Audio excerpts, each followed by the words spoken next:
A petition has been circulating on social media calling on the city of Johannesburg to scrap the 200 Rand monthly electricity surcharge for prepaid meter holders.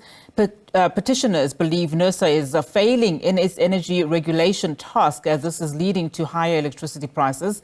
Residents say they were not consulted over this and that it will add a strain to their already depleted incomes. This as increased electricity, water and sewer tariffs also have come into effect from the 1st of July. However, the city of Joburg claims enough consultation was done through the Integrated Development Plan meetings. Julia Fish from Joburg Community Action Network under the organization Undoing Tax Abuse joins us via video link now for this discussion. Thank you so much for your time. So at the heart, of the objections we are hearing from residents to the surcharge are affordability concerns. The lack of consultation by the city of Joburg as well as the inconsistent power supply. How do you view these additional costs being implemented and what are you calling for as OUTA? The costs are insurmountable for residents of the city. They're already struggling with double taxation, having to pay for services that should be supplied by the city, having to find alternatives for, like you said, the inconsistent supply that they're receiving, and high interest rates. And the cost of living is really, really difficult for most people living in the city. These additional costs are literally taking food out of people's mouths, and they're struggling. When it comes to the city saying that they did consultation, yes, it was part of the IDP and budget process, but the initial amount that was proposed was over 500 Rand. They lowered that, but if you went to any of the regional meetings as part of that IDP and budget plan, and we have the presentations at those meetings, not once was this additional prepaid levy actually mentioned. And what are you hoping, that this petition will change in as far as this implementation is concerned? Because on numerous occasions, the city of Johannesburg's Mayor Kabelo Gwamanda has said that this electricity surcharge for residents using prepaid meters is here to stay. The city have tried to impose this charge several times over the last few years. Due to public pressure, it has never got past the IDP and budget process. This time, because it was lumped with a whole bunch of other information that really confused people and wasn't the forefront of what people could lobby against, it was implemented. I genuinely believe that a public pressure campaign can reverse this, and if not, additional steps to prove that this was not in the public interest, was not circulated, and was not implemented in an accessible way will definitely have it overturned. And just looking at NERSA, some of the petitioners, of course, are saying that NERSA is failing in its energy regulation task. When you look at NERSA, do you think that they are actually, properly enforcing, energy regulation in South Africa? Or are we now seeing, the effect of independent power producers at play as the country battles energy supply crisis? Who is leading who here? The guideline and benchmarking method used by the National Energy Regulator has been declared unlawful.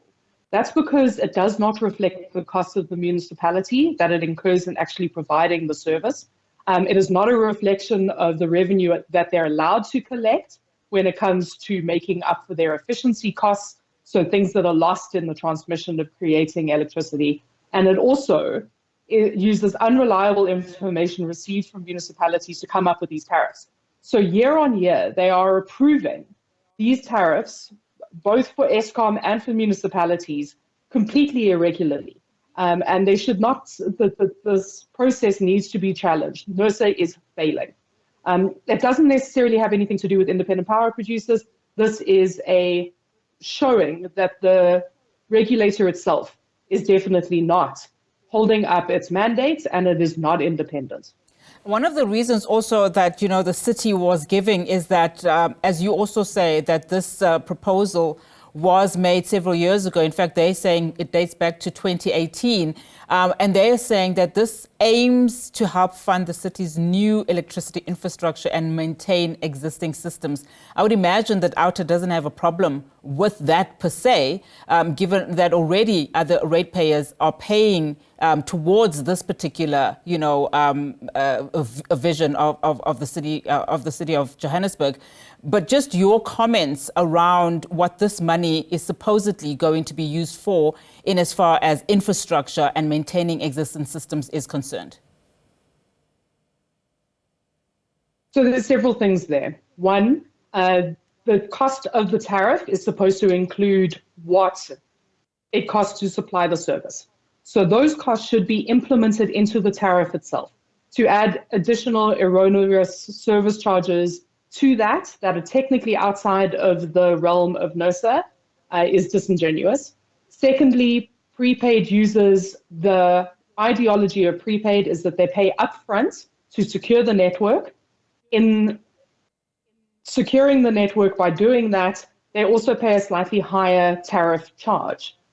This means that there are no bad debts with the city, and the city can balance their books better. That is the entire purpose of prepaid electricity.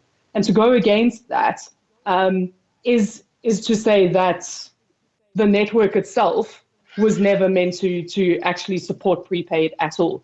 Yes, there are certain households in the city that are postpaid and paying exorbitant rates when it comes to service charges, but the responsibility of the city is to incorporate that into the tariff, to say that postpaid payers are justified in paying that fee and prepaid are not is not what we're saying. We're saying that the tariff needs to be inclusive of all of those fees and reflect what it costs the city to do it. The city is spending way too little on maintenance. The idea is that they're supposed to spend 8% of the value of their assets on maintenance. At this point, the city isn't even reaching 3%. And I mean, Julia, when we talk about, these uninterrupted or inconsistent, power supply by the city of Johannesburg, I mean, when we look at load shedding at the moment, we know that according to, of course, the Minister of Electricity and Eskom, we've had no load shedding for over 100 days now, which is great news. But a number of other places in Johannesburg too will tell you, well, they've had power outages. We know, of course, that these are now being called load reductions. But, how possible then is it or realistic is it then to ask people to be paying for services where they will not be getting the actual service? It is the responsibility of the city to look into both its bad debts, its overloads of the system, illegal connections, and how the city has done its spatial planning. So in terms of the city's idea of development planning, structural planning, spatial planning, integrated planning on the whole, these expansions of population, surges of population in certain areas, and illegal building in certain areas, that is something that the city is responsible for and must address. To hand that responsibility down to customers is irresponsible. They have to look at illegal collections. They have to make sure that their infrastructure and their services are secured. And there are a lot of groups, local organizations, community groups, residents associations that have offered to help secure this infrastructure and look after it with the city in an operation of co-governance. That is not happening.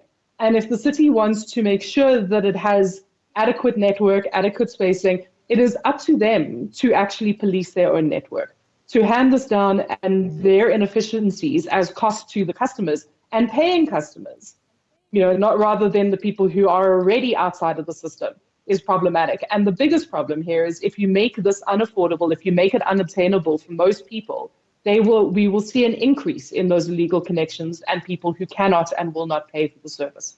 Something that we all don't want. But Julia, thank you so much for your time on the show. Julia Fish from Joburg Community Action Network, of course, commenting there around the 200 Rand monthly electricity surcharge that the city of Johannesburg will now be enforcing, particularly on prepaid meters.